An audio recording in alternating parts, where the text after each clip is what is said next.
السلام عليكم ورحمة الله وبركاته. إن الحمد لله نحمده ونستعينه ونستغفره ونؤمن به ونتوكل عليه ونعوذ بالله من شرور أنفسنا ومن سيئات أعمالنا. من يهده الله فلا مضل له ومن يضلله فلا هادي له. ونشهد أن لا إله إلا الله وحده لا شريك له.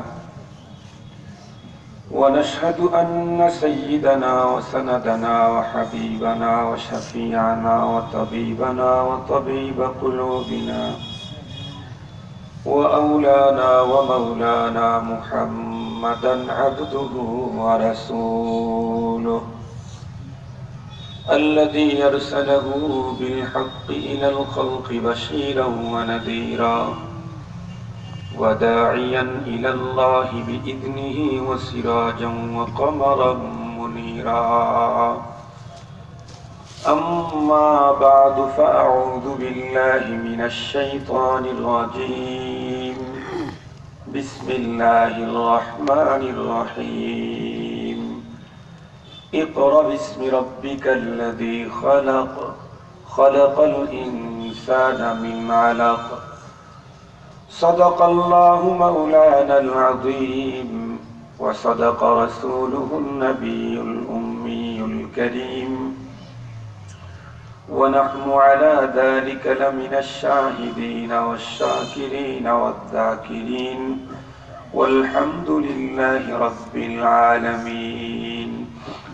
اللهم صل على سيدنا مولانا محمد وعلى آله وأصحابه وبارك وسلم. اللهم صل على سيدنا مولانا محمد وعلى آله وأصحابه وبارك وسلم. يا رب صل وسلم دائما أبدا على حبيبك خير الخلق كلهم. معزز محترم অধ্যকার শান্তিকরা union সিরাত কমিটির উদ্যোগে আয়োজিত তৃতীয় বার্ষিক সিরাতুন নবী সাল্লাল্লাহু আলাইহি ওয়াসাল্লাম মহাসম্মেলনের শ্রদ্ধাভাজন সম্মানিত সভাপতি মুআজ্জাজ হযরত বুজুর্গ উলামায়ে কেরাম, বিভিন্ন দ্বীনি মাদারিস থেকে আগত আজিজ তালাবা, বিভিন্ন গ্রাম অঞ্চল এবং দূরদারাজের এরিয়া থেকে সমাগত সম্মানিত সুধী, সর্বপ্রথম আল্লাহ পাকের দরবারে আলিশানে লাখো কোটি শুকর যে আল্লাহ তাআলা অত্যন্ত দয়া করে মায়া করে ভালোবেসে আমাদের হায়াতকে দীর্ঘায়িত করে আজকের এই মুহূর্ত পর্যন্ত সুস্থ সবল রেখে দুনিয়ার সকল ঝামেলা থেকে মুক্ত করে মহানবী সাল্লাল্লাহু আলাইহি ওয়াসাল্লামের মুহাব্বত আর ভালোবাসা নিয়ে তার জীবন চরিত আলোচনার বরকতপূর্ণ এই অনুষ্ঠানে আমাদেরকে হাজির তৌফিক দিয়েছেন। সে আল্লাহ পাকের দরবারে আমরা সকলে শুকরগুজার হচ্ছি। জবান খুলে ভক্তি সহকারে মুহাব্বত নিয়ে দিল থেকে আবেগের সাথে সকলেই পড়ে নেই আলহামদুলিল্লাহ। সম্মানিত হাজিরিন, আপনারা এতক্ষণ পর্যন্ত হযরত উলামায়ে কেরামদের জবান থেকে অতীব মূল্যবান মহানবী সাল্লাল্লাহু আলাইহি ওয়াসাল্লামের জীবন চরিত আলোচনা শুনতেছিলেন। এ পর্যায়ে আল্লাহ তাআলা আমার মতো একজন অযোগ্যকে আপনাদের খিদমতে উপস্থিত করে দিয়েছেন। আমিও আল্লাহ পাকের উপরে পূর্ণ আস্থা রেখে কোরআনে পাকের ওই অংশটা তেলাওয়াত করেছি যে অংশ দিয়ে আল্লাহ তাআলা তার রসুলকে রসুল বানাইছেন, যেই অংশটার মাধ্যমে আল্লাহ তাআলা পৃথিবীর মানুষের মুক্তির জন্য মহাগ্রন্থ কোরআন নাজিল শুরু করেছেন। আমাদের প্রত্যেকেই জানা আছে, সূরা আলাকের প্রথম দুইখানা আয়াতে কারিমা আমি তেলাওয়াত করেছি। আমার জন্য আজকের আলোচ্য বিষয়, এখানে লেখা আছে মহানবী সাল্লাল্লাহু আলাইহি ওয়াসাল্লামের মক্কি জীবন। আমরা প্রত্যেকেই জানি মহানবীজির টোটাল জীবন প্রথমত দুই ভাগে বিভক্ত। একটা হচ্ছে ক্বাবলান নবুওয়াত আর একটা হচ্ছে বাদান নবুওয়াত। নবুয়ত প্রাপ্তির পূর্বে, নবুয়ত প্রাপ্তির পরে। নবুয়ত প্রাপ্তির পূর্বে মহানবী সাল্লাল্লাহু আলাইহি ওয়াসাল্লামের জীবন 40 বছর আল্লাহ তাআলা তাকে দান করেছেন। 40 বছর। নবুয়ত প্রাপ্তির পরে মহানবীজির জীবন পেয়েছিলেন 23 বছর। তার মানে পূর্বের তুলনায় অর্ধেকের মতো প্রায়। সম্মানিত হাজিরিন, নবুয়ত প্রাপ্তির পূর্ববর্তী সময়টাও নবীজির মক্কাতেই কেটেছে না? আপনারা কি বলেন? নবুয়ত প্রাপ্তির পূর্ববর্তী সময়টাও কোথায় কেটেছে? মক্কাতেই কেটেছে। কিন্তু আমাদের স্বাভাবিকভাবে আমাদের পরিভাষায় মক্কি জীবন আর মদিনী জীবন বলে নবীজির নবুয়ত প্রাপ্তির পূর্ববর্তী জীবনকে বোঝানো হয় না, নবুয়ত প্রাপ্তির পরবর্তী জীবনকে বোঝানো হয় মক্কি জীবন বলে। নবীজির নবুয়ত প্রাপ্তির পরবর্তী জীবন যেটা মক্কাতে কাটিয়েছেন সেটা বোঝানো হয়, আর সেটার সময় হলো 13 বছর। না কি বলেন আপনারা? 13 বছর। তাহলে টোটাল নবী আলাইহিস সালাম মক্কাতে জীবন কাটিয়েছেন 53 বছর। কতদিন? 53 বছর। 10 বছর মহানবী সাল্লাল্লাহু আলাইহি ওয়াসাল্লাম নিজের দেশ ছেড়ে, খানায় কাবার এরিয়া ছেড়ে, দ্বীন ও ইসলামের খাতিরে আপনজনকে ছেড়ে, নিজের ঘর ছেড়ে, মাতৃভূমি ছেড়ে, সকলের মায়াকেই ছিন্ন করে শুধুমাত্র কেবলমাত্র দ্বীনের জন্য নবী আলাইহিস সালাম হিজরত করে মদিনায় গিয়েছেন। আর আমাদের হযরত সাহাবায়ে কেরাম রিদওয়ানুল্লাহি তাআলা আলাইহিম আজমাইন বর্ষ গণনার জন্য নবীজির কোন কর্মটাকে পৃথিবীর মানুষের স্মৃতির মাইল ফলক হিসেবে রেখে দেওয়া যায়, টিসিসার গবেষণা করে মহানবীজি হিজরতটাকেই বর্ষ গণনার জন্য হযরত সাহাবায়ে কেরাম সিলেকশন করেছেন। খ্রিস্টানদের মতো না, তারা তাদের নবীর অনেক কর্ম ছিল, অনেক ভালো কাজ, কোনটাকেই তারা তাদের বর্ষ গণনার জন্য চয়েস করে নাই। তারা চয়েস করেছে তাদের নবীজির জন্মদিনটাকে। খুব ভালো করে বুঝবেন, খ্রিস্টান তারা তাদের নবীজির জীবনের যত কর্ম, যত কিছু আছে সবগুলির ভিতরে স্মৃতির পাতায় সংরক্ষণযোগ্য মনে করেছে নবীজির জন্মকে। এই জন্য নবী ঈসা আলাইহিস সালামের জন্মদিন থেকে খ্রিস্টাব্দ ধরা হয়। এই জন্যই তাদের সনকে মিলাদি সন বলে। কি বলে বলেন তো দেখি? মিলাদি সন বলে। আমাদের দেশেও মিলাদি পার্টি আছে, আছে না নাই? আপনারা তো মিলাদি পার্টি না, আপনারা তো সিরাতি পার্টি, তাই না? এখানে তো দেখলাম সিরাতের নবী কমিটি। আমাদের দেশে মিলাদি পার্টি আছে। তাদের কর্মটা সাহাবীদের সাথে সম্পৃক্ত না, তাদের কর্ম সাহাবীদের কর্মের সাথে মিল নেই, তাদের কর্ম খ্রিস্টানদের কর্মের সাথে মিল। তারা তাদের রসুলের জন্মের দিনটাকে স্মৃতির পাতায় ধরে এই দিনে আনন্দ আর উল্লাস করার জন্যই তারা বর্ষ গণনার জন্য এটাকেই সিলেকশন করে তারা মিলাদি সন দুনিয়াতে তারা করে। এবং শুধু তাই না, তারা তো বড়দিন পালন করে, অমুক করে, তমুক করে, এক এক দিনে যেই পরিমাণে আকাম কুকাম করে, আল্লাহ তাআলা হেফাজত করুক। আমাদের দেশেও কিছু মানুষ মহানবীজির কোন কর্মকে উপলক্ষ করে তারা কিছু করতে চায় না, মহানবীজির জন্মের দিনটাকে নিয়ে লাল নীল রঙের বাতি জ্বালায় নাচানাচি করতে চায়। এদের সাহাবীদের কর্মের সাথে কোনো মিল নাই, সাহাবীদের কর্মের সাথে মিল নাই। সাহাবায়ে কেরাম তো ইচ্ছা করলে মহানবীজির জন্মের দিনটাকেই আমাদের হিজরি কি বলে আরবি গণনার সন হিসেবে ধরতে পারতেন, কিন্তু এটা করেন নাই। কেন? কারণ আল্লাহ তাআলা তার রাসূলকে যে পৃথিবীতে পাঠিয়েছেন তার একটা লক্ষ্য আছে। আজকের মাহফিল আপনারা আয়োজন করছেন, এটার একটা লক্ষ্য আছে না নাই? একটা লক্ষ্য আছে। এখানে প্রতিটি মানুষ এসেছে, তাদের প্রত্যেকেরই কোনো না কোনো লক্ষ্য আছে। যারা মাইকের ব্যবস্থা করছে তাদেরও লক্ষ্য আছে, আমরা যারা দূরের থেকে আসছি ওয়াজ করতে আমাদেরও লক্ষ্য আছে। আল্লাহ তাআলা তার রাসূলকে দুনিয়াতে পাঠাইছেন, লক্ষ্য আছে না নাই? আল্লাহ তাআলা কোরআন শরীফের ভিতরে স্পষ্ট বলেছেন, লিইয়ুযহিরাহু আলা দ্বীনি কুল্লি।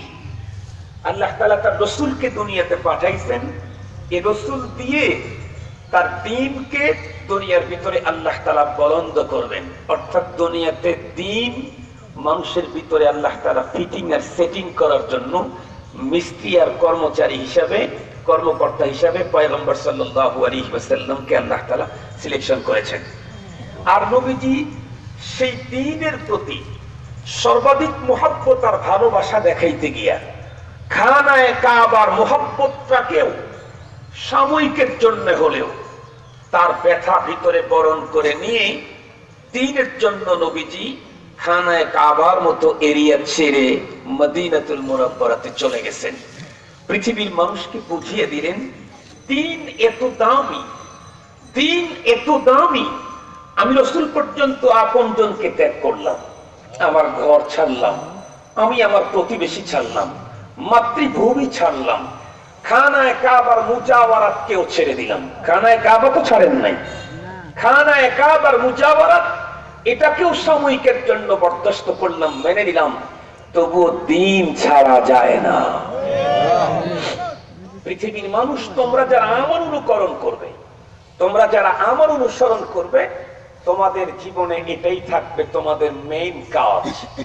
পৃথিবীর সবকিছু ছাড়তে পারো, দ্বীন ছাড়তে পারবা না। পৃথিবীর সব পর করতে পারো, দ্বীনকে পর করতে পারবা না। দ্বীন, এই পৃথিবীতে তুমি দ্বীনদার হতে, দ্বীনের উপরে চলতে তোমার কি কি যেতে চায় সব ছেড়ে দাও, দ্বীনকে ছেড়ে দিও না। কেন? তুমি তোমার 70-80 বছরের জীবনে পৃথিবীর কিছুই অর্জন করতে পারো নাই, শুধু দ্বীনদার হয়েছো। তাহলে ফুস্তাবা রব্বিল কাবা, তাহলে কাবার মালিকের কসম তুমি কামিয়াব। কেমনে কামিয়াব? কোরআনে আল্লাহ তাআলা বলেন মান যুহজিহা আনিন নার ওয়া উদখিলাল জান্নাহ ফাকাদ ফাজ।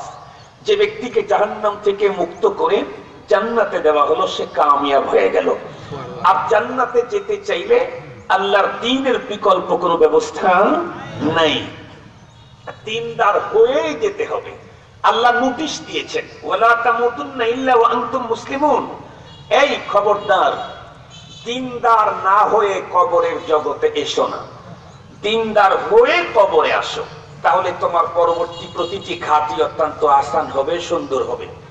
সম্মানিত হাজিরিন, হযরত সাহাবায়ে কেরাম রিদওয়ানুল্লাহি তাআলা আলাইহিম আজমাইন এই জন্য নবীজির হিজরতটা কি পৃথিবীর মানুষের স্মৃতিতে পয়গম্বরের এই কাজটাকে ধরে রাখার জন্য আরবি মাসের গণনায় হিজরি সন, হিজরতটা কি আমাদের প্রধান ধরে এখান থেকে হিজরি সনের গণনা শুরু হয়েছে। সম্মানিত হাজিরিন, সেদিকে যেতে চাই না। আমার মূল আলোচনা যেটা হচ্ছে, মহানবী সাল্লাল্লাহু আলাইহি ওয়াসাল্লামের জীবন টোটাল 63 বছর, 40 বছর কবলান নবুয়া, 23 বছর বাদান নবুয়া, নবুয়াতের পরবর্তী 23 বছর, নবুয়াত প্রাপ্তির পূর্ববর্তী 40 বছর। মনে রাখবেন, নবুয়াত প্রাপ্তির পূর্ববর্তী 40 বছরের নবীজির কোনো কাজ উম্মতের জন্য শরীয়তের দলিল না। মনে থাকবে কি? নবুয়াত প্রাপ্তির পূর্ববর্তী 40 বছরের নবীজির কোনো কাজ উম্মতের জন্য শরীয়তের দলিল না। আপনাদেরকে একটা মিসাল দিলে খুব ভালো বুঝবেন।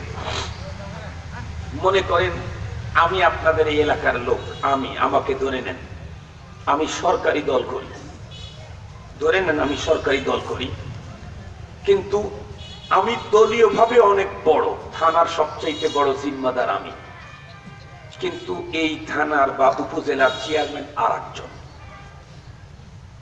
লম্বা টাইম চলে যাওয়ার পরে যখন নির্বাচন চলে আসলো, তখন আমি নির্বাচনে অংশ নিলাম এবং জনগণের ভোটে আল্লাহ তাআলা আমাকে নির্বাচিত করে দিলেন। আপনারা ভালো করে বুঝবেন কথাটা। আমি যখন নির্বাচিত হয়ে গেলাম, যেদিন থেকে আমি আমার কর্মস্থল অফিসে যোগ দিলাম, সেই দিন থেকে আমার এক একটা সিগনেচার আমার উপজেলার প্রতিটি মানুষের জন্য অনেক বড় দাম। ওই মানুষটাই যতদিন পর্যন্ত চেয়ারে ছিলাম না, ততদিন পর্যন্ত আমার সিগনেচার তেমন কোনো কাম হয় নাই। তখন উপজেলার এই সিগনেচার দেওয়ার ক্ষমতা আমার ছিল না। মহানবী সাল্লাল্লাহু আলাইহি ওয়াসাল্লাম আগের থেকেই দামি। কিন্তু উম্মতের জন্য তার কর্মকে শরীয়তের দলিল হিসাবে যতদিন পর্যন্ত তাকে নবুয়তের মানসাবে বসানো হয় নাই, ততদিন পর্যন্ত উম্মতের জন্য তার কর্ম শরীয়তের দলিল হতে পারে না।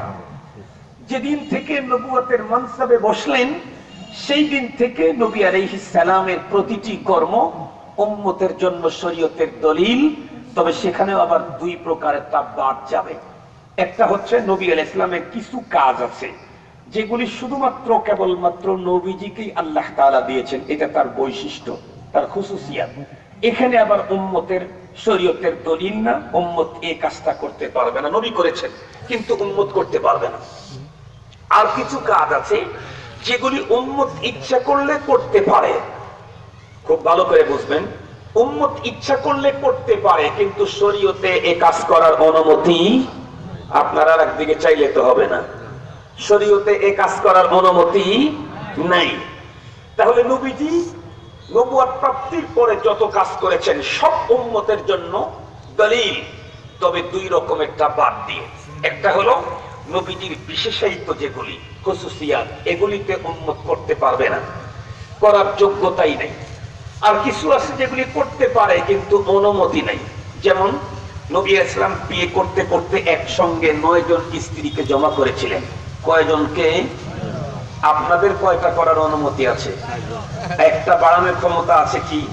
তাহলে নবীজি যে একসঙ্গে 9টা করেছেন, এই কাজটা উম্মতের জন্য পারমিশন নাই। কি নাই? পারমিশন নাই। আরো কিছু কাজ নবীজি করেছেন যেগুলি উম্মতের করার ক্ষমতাই নাই, পারমিশন তো দূরের কথা। যেমন নবীজি শাহাদত আঙ্গুলের ইশারা দিয়ে চাঁদ 2 টুকরা করেছিলেন, এটা নবীজির কর্ম। ঠিক বললাম না? ঠিক বললাম। এটা নবীজির কাজ। বলেন তো দেখি, এই কাজটাকে আমাদের করার যোগ্যতা আছে নাকি? চাঁদ 2 টুকরা করা তো দূরের কথা, এখান থেকে ইশারা দিয়ে এই যে এই কি বলে এই সুতাগুলাও তো টুকরা করার ক্ষমতা আমাদের নাই। তাহলে নবীজির কিছু কাজ যেগুলি উম্মতের ক্ষমতাই নেই, কিছু আছে যেগুলি ক্ষমতা আছে, অনুমতি নাই। এই দুই প্রকার বাদ দিয়ে সব যত কাজ নবীজি করেছেন সবগুলি উম্মতের জন্য শরীয়তের দলিল। মনে রেখেন কথাগুলি, প্রশ্ন আসতে পারে। হুজুর, নবীজির জীবনটা হলো 63 বছর, তার 40 বছর টোটাল জীবনের প্রায় 2/3 অংশ। 2/3 জীবনটা উম্মতের কোনো কাজে আসতো না। এত লম্বা টাইমটা আল্লাহ তাআলা পয়গম্বরের হায়াতের এটা বৃথা নষ্ট হয়ে গেল। হযরত উলামায়ে কেরাম, মুফাসসিরিনে কেরাম, ঐতিহাসিকগণ লিখেছেন এটা নষ্ট হয় নাই, এটা নষ্ট হয় নাই, বরং এটা দিয়ে আরো বড় কাজ হয়েছে। আপনাদেরকে একটা নরমাল মেসাল দিয়ে অনেক উন্নত জিনিস বুঝাইতে চাই। মেসালটা যত নিম্ন মানের, যেটা বুঝাইতে চাচ্ছি সেটা আবার ওই রকমের উন্নত মানের। আপনাদের এলাকাতে কোনো হকার টকার আপনারা দেখছেন? হকাররা কি, তাদের টার্গেট কি? তাদের টার্গেট কি খেলা দেখানো, গান শোনানো, মিউজিক দেখানো, না ট্যাবলেট বিক্রি করা? কথা বুঝেন তো আমার? হকারদের টার্গেট হলো ট্যাবলেট, মেডিসিন, এগুলি বিক্রি করা। কিন্তু বলুন তো দেখি, তারা কি বেশি টাইম খেলা দেখায় না বেশি টাইম ট্যাবলেট বেচে? কথা বলেন না কেন? বেশি টাইম খেলা দেখায়। আইসে এমন একটা ফু দিব, এক ফুয়ে বিক্ষিপ্ত বাজারের সব মানুষ জমা হয়ে যাবে। এরপরে এমন এমন কথা বলবে যে কথা শুনতে খুব মজা, কথা শুনতে খুব মজা। এরপরে এমন ভঙ্গিমায় লেকচার দিবে তাতে মনে হবে বাংলাদেশ মেডিকেলের বিভাগীয় প্রধানের চাইতেও বড় ডাক্তারের। তার চাপাও এর কাছে কিছু না, এত জাতীয় ডাক্তারও তার কাছে কিছু না। এত সুন্দর করে সাজায়া গুছায়া কয় রঙের ব্যথাকে কয় রঙের বানাবে, 3, 4, 5টা বলার পরে বলবে এরকম আরো 79টা আছে। এগুলা বলবে, গান শোনাবে, মিউজিক দেখাবে। এই সবগুলি করার পরে যখন প্রতিটি মানুষের দিল ওই মিউজিকারের দিকে যখন মাইল হয়ে গেছে, তখন সে তার মূল কাজ টার্গেট শুরু করবে। বলবে আমার কাছে একটা অতি প্রয়োজনীয় ট্যাবলেট আছে। নামাজ পড়তে সমস্যা হয়, বুড়া পিতা আছে, মাতা আছে, এদের সমস্যা হয়, আপনাদের জ্বালা সমস্যা হয়, সব সমস্যার সমাধান আমার এক ট্যাবলেটের ভিতরে আছে। ট্যাবলেট কিন্তু বেশিক্ষণ বিক্রি করবে না, টার্গেট হলো ট্যাবলেট বিক্রি করা। ওরা বুঝে যে কতগুলা মানুষ ট্যাবলেট নিতে পারে। এই 10-20 মিনিট আধা ঘন্টা ট্যাবলেট বিক্রি করে বাস চলে গেছে।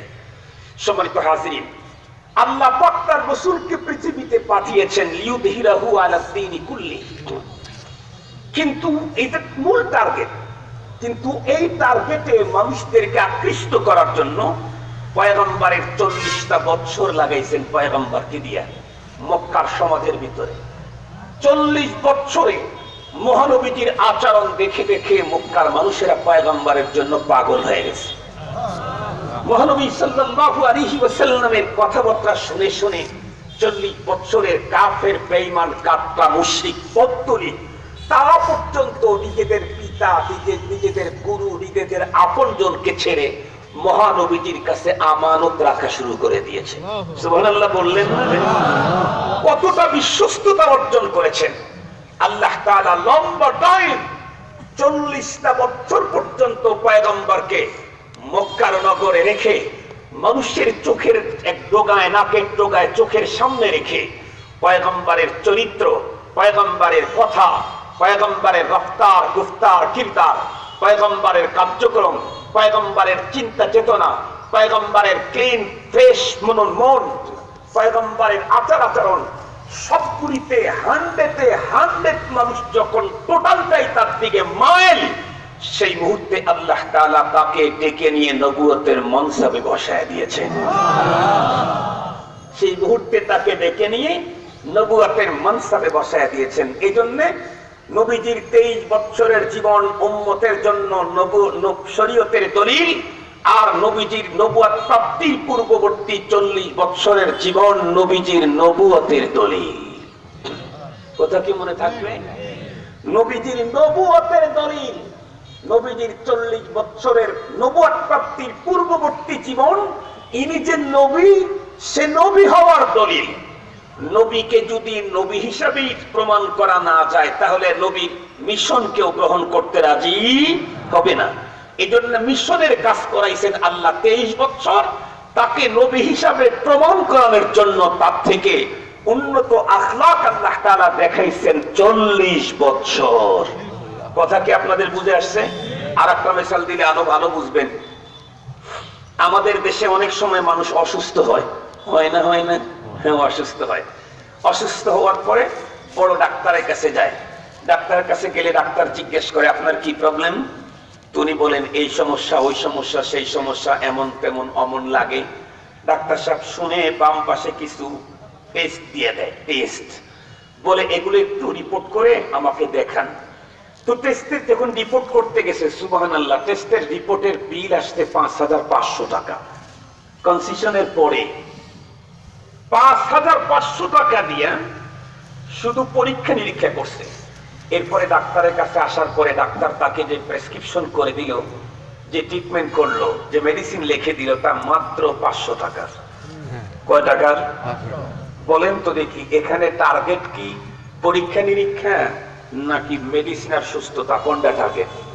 মেডিসিন আসল টার্গেট। মেডিসিন নির্ণয় করবে, সে সুস্থ হয়ে যাবে। কিন্তু এই মেডিসিন নির্ণয় করতে গেলে 5000 টাকা, 5500 টাকা লাগাইছেন। কেন? নির্ণয় করাটাই তো আসল। ডায়াগনোসিস, রোগ নির্ণয়, এটা হলো মূল। যতক্ষণ পর্যন্ত রোগ নির্ণয় না হবে ততক্ষণ পর্যন্ত তামাম দুনিয়ার মেডিসিন খাওয়ায়ও কাজ হবে না। এই জন্য যদিও পরীক্ষা আসল না, কিন্তু আসল জিনিসটা পর্যন্ত পৌঁছাইতে চাইলে পরীক্ষা ছাড়া হয় না। এই জন্য পরীক্ষাতে 5500 মেডিসিনে কত? ঠিক তদ্রুপ আমার পয়গম্বরকে পয়গম্বর হিসাবে তাদের সামনে প্রমাণ করানো হলো আসল। এটা যদি হয় তাহলে পয়গম্বরকে যা দেওয়া হবে এটা পৃথিবীর মানুষ গ্রহণ করতে আর কোনো সমস্যা হবে না। এই জন্য আল্লাহ তাআলা বিশ্ব নবীজিকে নবীর নবুয়তের দলিলের জন্য 40 বছরের জীবন দিয়েছেন। শরীয়তের দলিলের জন্য দিয়েছেন কয় বছরের জীবন? 23 বছরের জীবন। আল্লাহ তাআলা আমাদেরকে এগুলি বুঝার তৌফিক দান করুন। তো আমি বলতেছিলাম, আমাকে যেহেতু দেওয়া হয়েছে মক্কি জীবন, তো মক্কি জীবন একদিনের কি? টোটাল তো 53 বছর। যদি নবুয়ত প্রাপ্তির পরেও ধরা হয় তাও কয় বছর? 13 বছর। তা আমি কোন বছরেরটা বয়ান করব? ক্বাবলা নবুয়ত না বাদান নবুয়ত? বাদার নবুয়তের হইলে প্রথম বৎসরেরটা না দ্বিতীয় বৎসরেরটা, এটা কিন্তু এখানে নাই। তার মানে মুতলাক কথা, এটা কোনো একটা মুতলাক কথা রাখা হয়েছে। এই জন্য আমি আপনাদেরকে নবী আলাইহিস সালামের নবুয়ত প্রাপ্তি যে শুরু হলো এটার কিঞ্চিত কথা আপনাদের খেদমতে বলে আপনাদের কাছ থেকে বিদায় নেব ইনশাআল্লাহ। হাদিসে পাকের মধ্যে আসছে, বেদায়া নেহায়া কিতাব আছে, বাংলা আপনারা পড়ে নিতে পারেন, বাংলাতেও আছে। মহানবী সাল্লাল্লাহু আলাইহি ওয়াসাল্লামের উপরে নবুয়ত প্রাপ্তি যখন শুরু হলো, সর্বপ্রথম আল্লাহ তাআলা এটা সূচনা করেছেন রুয়ায়ে সাদিকা, সত্য স্বপ্নের দ্বারা। নবীজি রাত্রে বেলায় যা স্বপ্ন দেখতেন, দিনের বেলায় দিবালোকের ন্যায় স্পষ্ট তাই সংগঠিত হতো, একদম কোন রকমের এদিক সেদিক ছাড়া। নবী আলাইহিস সালাম বর্ণনা করেন, আমি তখন নবী হই নাই, মক্কার এক পাহাড়ের কাছ দিয়ে যাইতে থাকলেই একটা পাথর আমাকে দেখে সালাম করতো, আসসালামু আলাইকা ইয়া রাসূলুল্লাহ। তখনও নবুয়তের নবী আলাইহিস সালাম ঘোষণা পান নাই, চেয়ারে বসেন নাই, মনসাব পান নাই। নবীজি বলেন, নবুয়ত প্রাপ্তির পরে নবীজি বলেছেন, ওই পাথরটাকে আমি আজও চিনি, যেই পাথরটা আমাকে নবুয়ত প্রাপ্তির আগেই আমি তার কাছ দিয়ে যেতে থাকলে আমাকে বলতো আসসালামু আলাইকা ইয়া রাসূলুল্লাহ। তখন পৃথিবীর সবাই নবীজিকে আবুল কাসেম বলে ডাকতেন। তখন পয়গম্বরকে কি বলে ডাকতেন? আবুল কাসেম। ওই মুহূর্তেও ওই পাথর পয়গম্বরকে ইয়া রাসূলুল্লাহ বলে ডাকতেন। সম্মানিত হাজিরিন, নবী আলাইহিস সালাম এই অবস্থা যখন শুরু হলো, নবীজি তখন আগে জালওয়াত পছন্দ ছিলেন, এখন খালওয়াত পছন্দ হয়ে গেল। আগে লোকালয়ে থাকতে ভালোবাসতেন, এখন উনি একাকী থাকতে ভালোবাসেন। আম্মাজান খাদিজাতুল কুবরা রাদিয়াল্লাহু তাআলা আনহা বর্ণনা করেন, বিশ্ব নবীজি ওই পাহাড়ে চলে যান, যেই পাহাড়ে কুরাইশের অনেক যুবকেরাই আগের থেকেই ইবাদত করতে অভ্যস্ত ছিল, জাবালে নূর। পাহাড়ের নাম কি? জাবালে নূর। এখানে একটা গর্ত, এই যেন গর্ত না, এই যেন মহান মালিক তার প্রেমিকদের জন্য স্পেশাল কক্ষ বানায় রেখেছেন। এই যেন গর্ত না, মহান মালিক তার প্রেমিকদের জন্য একটা গর্ত মানে উনি রেডি তৈরি করে রেখেছেন। ওই গর্তের ভিতরে বসে চাইলেই প্রথম নজর গিয়া খানায় কাবার উপরে পড়তো। এই জন্য আমি কথা বললাম। নবী আলাইহিস সালাম তখন জালওয়াত ছেড়ে দিয়ে খালওয়াতে চলে গেলেন একাকী। উনি যাওয়ার সময় 2-3 দিনের খাবার নিয়ে যেতেন। ওখানে গিয়ে আল্লাহ পাককে পাওয়ার সাধনায় লিপ্ত হতেন। খুব ভালো করে বুঝবেন, আমি কয়েকদিন আগে হাটহাজারী হযরতের দরবারে গেছি, তো হযরতকে পেয়েছি, তো হুজুরের কাছ থেকে সবক নিলাম। আমার পীর ও মুর্শিদ তো আরেফ বিল্লাহ অধ্যক্ষ মিজানুর রহমান চৌধুরী সাহেব দামাত বারাকাতুহুল আলিয়া, ওখানে সুযোগ পেলাম, হুজুরের কাছেও গেলাম। তো হুজুর আমাকে যত সবক দিচ্ছিলেন তার ভিতরে একটা হলো 24 ঘন্টা হুজুর আমাকে বলতেছেন, আমি আর হুজুর একদম ঘরের ভিতরে, হুজুরের ঘরোয়া পরিবেশে, আর কেউ নাই, হুজুর গেঞ্জি গায়ে। 24 ঘন্টা যখন আপনি নিঃশ্বাস উঠাবেন তখন বলবেন আল্লাহ, যখন ফেলবেন তখন বলবেন হু, আল্লাহ আল্লাহ আল্লাহ। নিঃশ্বাস হচ্ছে না? আল্লাহ আল্লাহ। হুজুর এভাবে আমাকে একদম, হুজুরের তো পুরাপুরি এখন নাই, তারপরেও তো রাসূল করিম সাল্লাল্লাহু আলাইহি ওয়াসাল্লাম নির্জনে বসে আমাকে একটা সবক দিয়েছেন, মুরাকাবা। সম্মানিত হাজিরিন, নির্জনে বসে আল্লাহ পাককে পাওয়ার ধ্যানে মগ্ন থাকতেন। আম্মাজান আয়েশা সিদ্দিকা কুবরা রাদিয়াল্লাহু তাআলা বর্ণনা করেন, আমি বুঝতাম যে নবীজির খাবার শেষ হয়ে গেছে, এরপরেও নবীজি ঘরে আসতেছেন না। নবীজি বলেন, আমি তখন নবীজির জন্য খাবার নিয়ে ওই জাবালে নূরের ওই গর্তের, হেরা গর্ত, সেখানে গিয়ে আমি পয়গম্বরকে খাবার দিতাম। আমার উস্তাদ শেখুল হাদিস আজিজুল হক রাহমাতুল্লাহ আলাইহি বলেন, উনি বলেন, আমি প্রথম গেছি 50 সনে হজ করতে, শেখুল হাদিস তখন পানির সফরে। হুজুর বলেন, আমার মতো একজন যুবক, আমার মতো একজন পুরুষ ওই জাবালে নূরের ওই জায়গায় তখন উঠতে সময় লেগেছিল 2.5 ঘন্টা। তখন তো মানুষ যাওয়া আসা করে করে রাস্তার মতো হয়ে গেছে। সেই সময় যদি 2.5 ঘন্টা শুধু উপরে উঠতেই লাগে, তাহলে মহানবীজির সাথে আম্মা জান খাদিজাতুল কুবরা রাদিয়াল্লাহু তাআলা আনহার বিয়ে হয়েছিল সে তো 40 বছর বয়সে, এরপরে আরো 13 বছর, তার মানে 53 বছর 50 বছরের একজন বয়স্কা নারী মাঝে মাঝে সেই সময় সেই উপরের পাহাড়ে উঠে পয়গম্বরকে খাবার পরিবেশন করতেন। আমাদের শেখ হাদিস হুজুর বলেন, ও পাহাড়ে গেলেই আমার খাদিজাতুল কুবরা রাদিয়াল্লাহু তাআলা আনহার কথা আমার মনে পড়ে, ও পাহাড় দেখলে আমার আম্মা জানের কথা মনে পড়ে।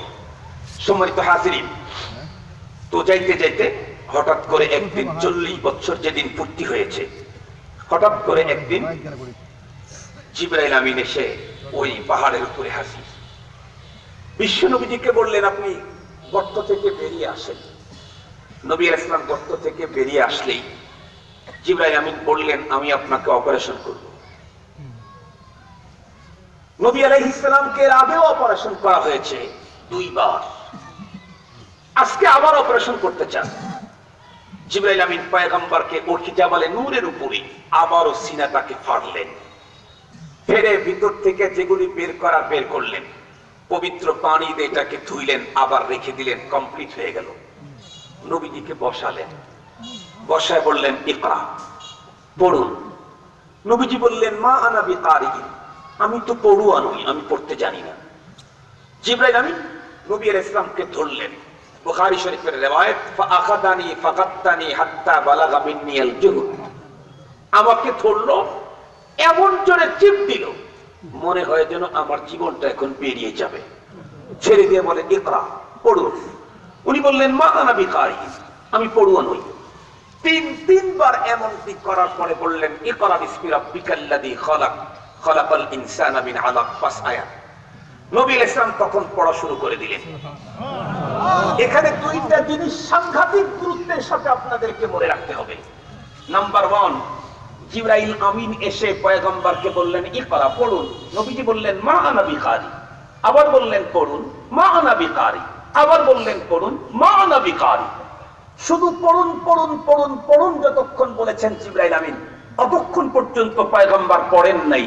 যখন বললেন, ইকরা বিসমি রাব্বিকাল্লাযী খালাক, পড়ুন আপনার প্রভুর নামে যিনি সৃষ্টি করেছেন, তখন পয়গম্বর পড়া শুরু করলেন। এর আগে শুধু পড়ুন পড়ুন 3 বার বলেছিলেন। জিবরাইল আমিনের পড়ুন পড়লে পয়গম্বর পড়েন নাই।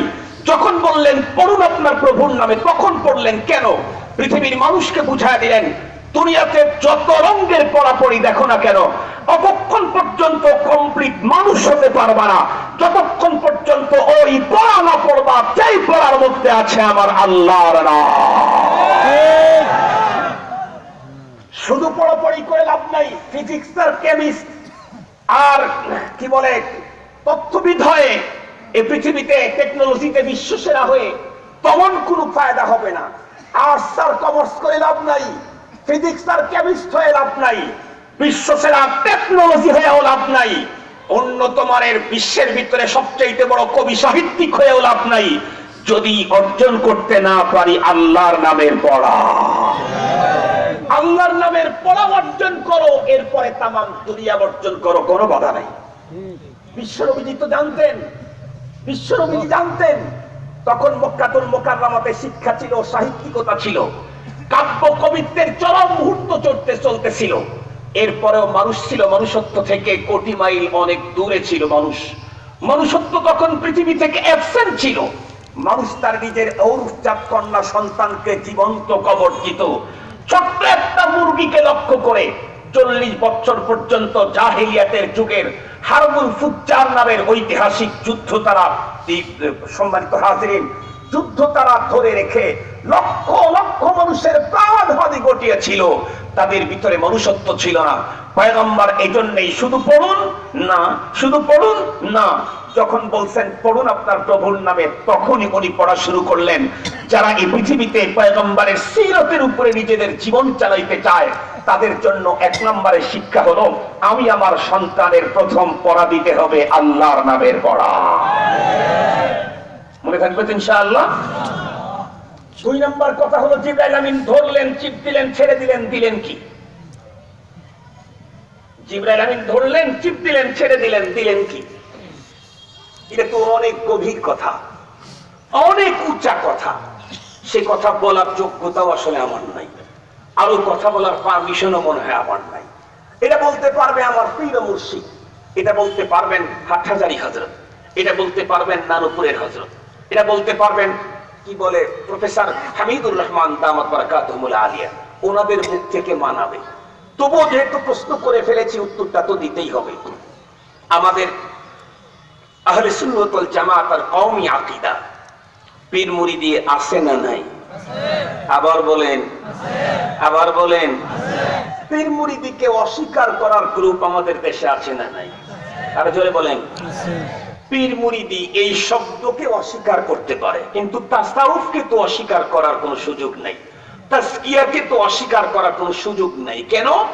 ইব্রাহিম পয়গম্বর ইসমাইল আলাইহিস সালামকে সঙ্গে করে খানায়ে কাবা নির্মাণের পরে মুলতাজামের ওইখানে দুই হাত দিয়ে আল্লাহ পাকের কাছে যে দোয়া করেছিলেন, সেই দোয়ার ভিতরে তো একটা তাজকিয়ার দোয়া ছিল। একটা দোয়া কিসের ছিল বলেন? তাজকিয়ার দোয়া ছিল।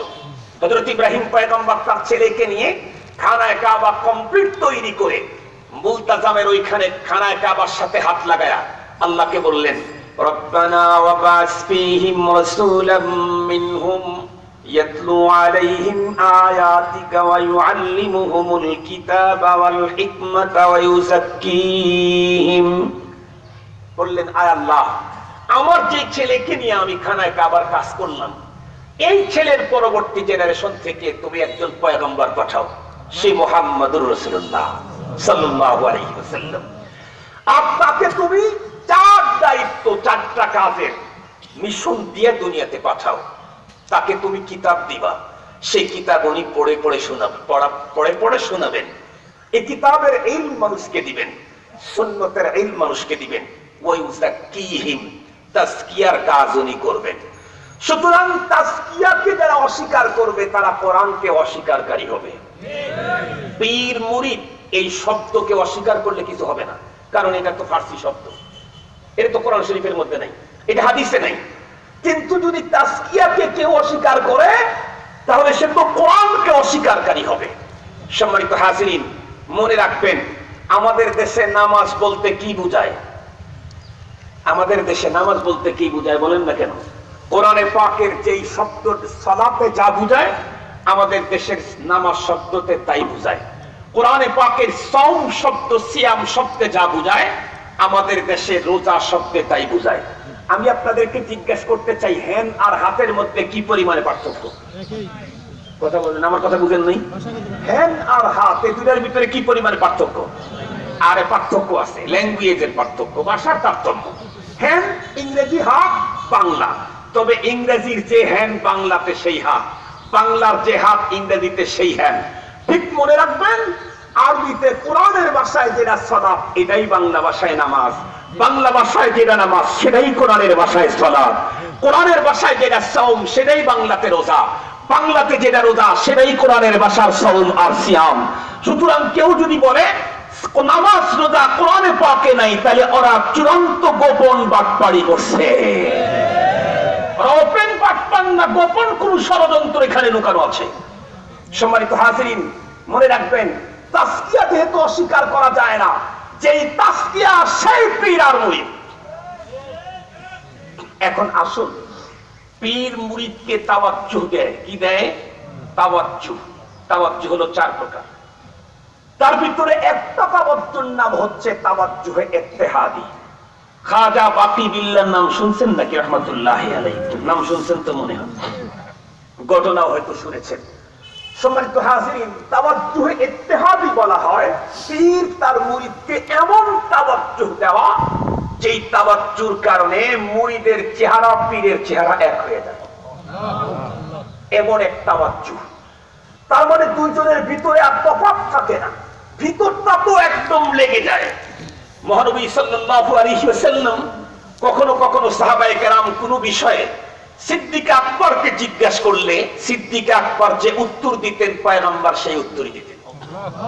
প্রমাণ আছে না নাই? হাদিসে প্রমাণ আছে না নাই? জোরে বলেন, প্রমাণ আছে না নাই? সিদ্দিক আকবর পয়গম্বরের সবচাইতে বেশি কাছের রফিকুল গার। এমন কিছু তাওয়াজ্জুহ পেয়েছেন যেটা অন্যরা ওই পরিমাণে পান নাই। জিবরাইল আমিন মহানবী সাল্লাল্লাহু আলাইহি ওয়াসাল্লামকে সিনায় ধরে চাপ দিয়ে মূলত তাওয়াজ্জু দিয়েছেন।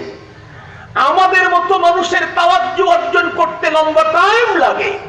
মহানবী সাল্লাল্লাহু আলাইহি ওয়াসাল্লামের সিনাকে তো কিছুক্ষণ আগেই অপারেশন করা হয়েছে, 3 বার অপারেশন করা হয়েছে। এরপরে তো তাকে তৈরি করা হয়েছে ভিন্ন সিস্টেমে। ঠিক বললাম না? ঠিক বললাম। মহানবীজি মাটির তৈরি, তবে আমাদের মতো মাটি। মুহাম্মাদুল বাশার লাইসা কাল বাশার, কাল ইয়াকুতাতে হাজার লাইসা কাল হাজার। নরমাল রাস্তার ইয়া কি বলে, স্টোন, পাথর, এগুলাও পাথর। ইয়াকুত এটাও পাথর, ইয়াকুত এটাও পাথর, রাস্তার পাথরও পাথর। বলেন তো দেখি এই দুই পাথর কি এক? ইয়াকুতের এতটুকু টুকরা দিয়ে 5 কিলো রাস্তার পাথর কেনা যাবে। ঠিক বললাম না? ঠিক বললাম। মহানবীজিও মানুষ, আমরাও মানুষ, তবে দুই মানুষের মধ্যে পার্থক্য আছে না নাই? মহানবীজি শুধু মানুষ না মহামানুষ? আরো জোরে বলেন, মহানবীজি শুধু মানুষ না মহামানুষ? মহামানব মহানবীজি সাল্লাল্লাহু আলাইহি ওয়াসাল্লাম। তো তাওয়াজ্জু যখন দিয়ে দিবেন, এখন জিবরাইল আমিন যা বলতেছেন উনি তাই বলা শুরু করে দিলেন। তো চাপ খায়া অবস্থা তো নবীজির বেগতিক, কাঁপতে কাঁপতে কাঁপতে কাঁপতে আসতেছে। বুখারী শরীফের হাদিসে 2 রকমের শব্দ আছে। কোন হাদিসের শব্দের দ্বারা বুঝাইছে নবীজির এই রক তখন দাফাইতেছিল, নবীজির ঘাড়ের এই রক। ভয় করলে অনেক সময় এই রক দাফায় না, দাফাইতেছিল। অন্য হাদিসের রিওয়ায়াতের ভিতরে এসেছে নবীজির রক দাফায় নাই, হার্ট বিট বেড়ে গিয়েছিল। এমত অবস্থায় নবীজি ঘরে ঢুকলেন, ঢুকে বললেন, জাম্মিলুনি খাদিজা, জাম্মিলুনি জাম্মিলুন। খাদিজা, তুমি আমাকে একটু কম্বল টম্বল দিয়ে জড়ায় ধরো, আমার খুব কাঁপ লাগ, খুব শরীরের ভিতরে কম্পন তৈরি হয়ে গেছে। আম্মাজান নবীজি যা কিছু দেখতেন করতেন এগুলি আম্মাজানের সাথে শেয়ার করতেন। আপনারা আবার এই সুন্নত পালন করতে যায়েন না, তাহলে কিন্তু মুসিবতে পড়বেন। কারণ নবীজি যেমন, নবীজির স্ত্রীও তেমন। আমরা যেমন, আমগো ম্যাডাম তেমন। কি বলেন? ঠিক বললাম না? ঠিক বললাম। নবীজি সব কথা শেয়ার করছেন, কিন্তু আপনি যদি শেয়ার করতে যান তাহলে কিন্তু ঝামেলায় পড়তে পারেন। দেখবেন মেয়েদের কিন্তু যত পুরুষ দেখবেন তাদের এই এখান থেকে শুরু করে মুখ পর্যন্ত মাঝখানে স্পিড ব্রেকার আছে। দেখছেন কি স্পিড ব্রেকার? দেখছেন আপনারা? এটা কিন্তু কোনো মহিলার নাই। ঠিক বললাম না? ঠিক বললাম। স্পিড ব্রেকার যেই রোডে নাই সেই রোডের গাড়ি চলে অনিয়ন্ত্রিত, অ্যাক্সিডেন্ট হয় বেশি। যে এলাকায় বেশি অ্যাক্সিডেন্ট হয় সেই এলাকায় বেশি বেশি স্পিড ব্রেকার দেয়। স্পিড ব্রেকার থাকলে অ্যাক্সিডেন্ট কম, স্পিড ব্রেকার না থাকলে অ্যাক্সিডেন্ট। পুরুষের যেহেতু স্পিড ব্রেকার আছে, এই জন্য ভিতরের কথা মুখ দিয়ে বের হইতে নিয়ন্ত্রণে বের হয়। নারীর যেহেতু স্পিড ব্রেকার নাই, পেটে ঢুকলে বের হইতে আর সময় লাগে না। ঠিক বললাম না? ঠিক বললাম। এই জন্য সব কথা কিন্তু বেগমের সাথে শেয়ার করা যাবে না। মহানবীদের স্ত্রী সে তো ভিন্ন জিনিস, মহানবীদের স্ত্রী সে তো ভিন্ন জিনিস। পৃথিবীর সর্বশ্রেষ্ঠ 4 মহিলা, পৃথিবীর সর্বশ্রেষ্ঠ 4 মহিলা, তার ভিতরে আমাদের আম্মাজান খাদিজাতুল কুবরা রাদিয়াল্লাহু তাআলা আনহা একজন। আম্মাজান বললেন, ওগো আবুল কাসিম, আপনি বুঝি স্বপ্ন যোগে যা দেখেন আজকে এমন কি কিছু দেখছেন? কি বিচক্ষণা। নবীজি বললেন, হ্যাঁ, স্বপ্ন যোগে যা দেখি আজকে তাই দেখলাম। খাদিজা, আমার ভয় হচ্ছে। কি? আমার কি কোনো, আমি কি ধ্বংস হয়ে যাই নাকি? আমার কি সাংঘাতিক কোন সমস্যা হয়ে যায় নাকি? আম্মাজান খাদিজাতুল কুবরা রাদিয়াল্লাহু তাআলা আনহা পয়গম্বরকে, বুখারী শরীফের riwayate আছে, পয়গম্বরকে কিছু কথা বলে আশ্বস্ত করলেন। বললেন, ওগো পয়গম্বর, আমার দৃঢ় বিশ্বাস আসমানের মালিক আপনার কোনো অমঙ্গল করবেন না। কেন এই বিশ্বাস তোমার ভিতরে? কেন? ইন্নাকা লা তাসিলুর রাহমা। নাম্বার 1, ইন্নাকা লা তাসিলুর রাহমা, আপনি সিলায়ে রাহমি করেন, আত্মীয়তার সম্পর্ককে স্থাপন করেন। আমাদের নবীজি আমাদেরকে কি বলেছেন জানেন?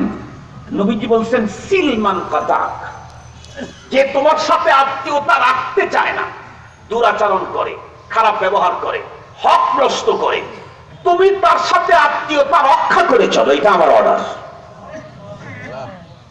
আবারও বলছি, তর্জমা আমরা মনে হয় বুঝি নাই। যে আমার সাথে সুন্দর ব্যবহার দেখাবে যে আত্মীয়, তার সাথে আমিও সুন্দর ব্যবহার দেখাবো, এটা না। যে আমার সাথে খারাপ আচরণ করবে, আমি তার সাথে আত্মীয়তা রক্ষা করে চলবো।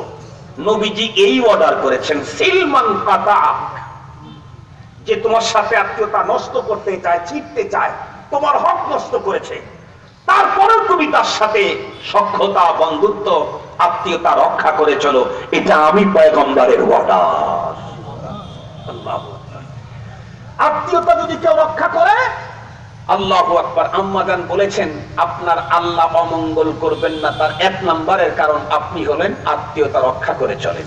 তাহলে দুনিয়াতে যারা আত্মীয়তা রক্ষা করে, আল্লাহ পাক তাদেরকে অমঙ্গল থেকে হেফাজত করবে।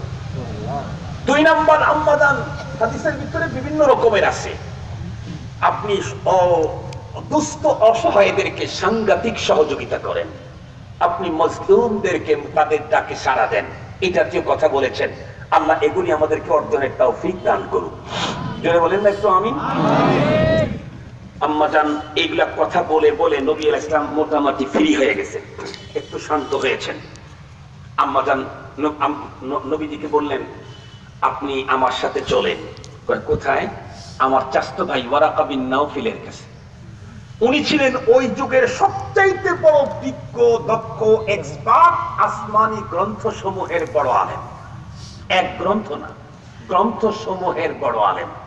কিন্তু বয়সের ভারে ওনার দৃষ্টিশক্তি তখন চলে গিয়েছিল, অন্ধ হয়ে গেছেন। নবী আলাইহিস সালামকে বললেন, চলেন যাই, চাচতো ভাইয়ের কাছে যাই, যা বিষয়টা একটু জানি। আম্মা জানকে সাথে করে নবীজি রওনা করলেন। ওয়ারাকা বিন নাওফেলের কাছে এলে আম্মা জান বললেন, ও আমার চাচতো ভাই, দেখেন তো আপনার ভাতিজা কি কি জানি দেখছে, কি কি জানি বলে, উনি তো খুব আশঙ্কা করতেছেন, ভিতর ভেতরে আছেন। নবী আলাইহিস সালামকে লক্ষ্য করে ওয়ারাকা বিন নাওফেল বললেন, ও আমার ভাইয়ের ছেলে, তুমি বলো তো দেখি তোমার কি হয়েছে। নবী আলাইহিস সালাম তখন ওই জাবালে নূরের সব ঘটনা সবিস্তারে বর্ণনা করে দিলেন। যেই বর্ণনা করলেন, ওয়ারাকা বিন নাওফেল তখন বলে, সুব্বুহুন সুব্বুহ। ওয়ারাকা বিন নাওফেল বলে, মহাপবিত্র আত্মা, মহাপবিত্র আত্মা। ও আমার ভাতিজা, তুমি যেই বর্ণনা দিয়েছো, এই বর্ণনা যদি সঠিক হয়ে থাকে, তোমার কাছে যিনি এসেছিলেন সে তো ওই পবিত্র আত্মা, যেই পবিত্র আত্মাকে আল্লাহ পৃথিবীর নবীদের কাছে প্রেরণ করেন, তার নাম জিবরাইল। জিবরাইল আমিন তো আপনার কাছে এসেছিলেন।